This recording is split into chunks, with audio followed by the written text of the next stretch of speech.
Hoje o tema é doença ocupacional ou doença profissional.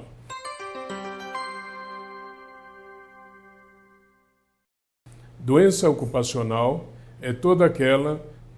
proveniente da atividade laboral, da mesma forma que a doença profissional decorre da profissão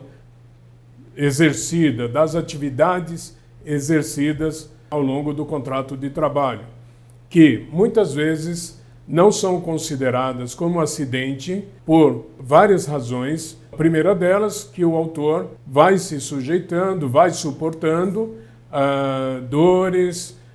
o sofrimento, procura médico, procura atendimento, mas não pede para que seja aberto uma CAT, uma comunicação de acidente de trabalho, e que isso só vem surtir efeito depois de muito tempo passado. Tá? Então, e doença ocupacional, todo aquilo proveniente da ocupação, de esforço repetitivo ao longo do seu contrato de trabalho. Dentro das doenças ocupacionais, podemos destacar também uma extremamente importante, que é os problemas de perda de audição. Toda aquela perda de audição induzida por ruído, que é chamada de PAIR, perda de audição induzida por ruído, que ao longo da vida laboral a pessoa acaba não identificando, até porque, em razão da idade, muitas vezes presume-se que ficou velhinho, ficou surdo, o que não é correto afirmar isso, porque depende de exames audiométricos que muitas vezes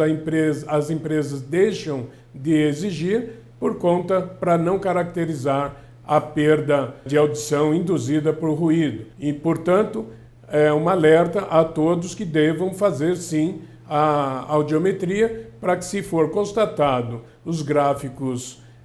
em forma de gota, deve ser analisado a incidência da disacusia auditiva, que no caso ensejam indenização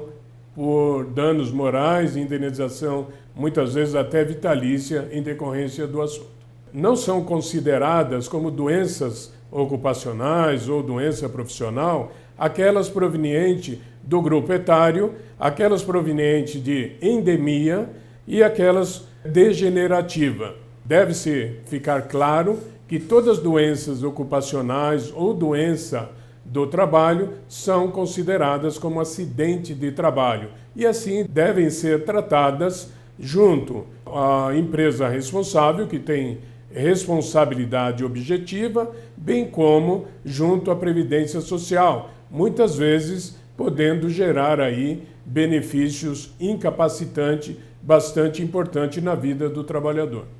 Para diferenciar o acidente de trabalho típico da doença ocupacional, da doença profissional, é importante que saiba que todo acidente de trabalho é aquele acidente provocado em decorrência da realização da atividade, o que deve ser de pronto atendido os requisitos, preenchimento de CAT, relatórios médicos, enfim, encaminhamento do trabalhador para a Previdência Social. Entretanto, em alguns casos que os afastamentos são menores que 15 dias, muitas das empresas acabam omitindo a emissão dessa CAT, o que vai prejudicar o trabalhador no futuro quando ele precisa de um benefício e que poderia contar com os benefícios provenientes desse acidente de trabalho. Portanto, independe da quantidade de dias de afastamento, cabe sim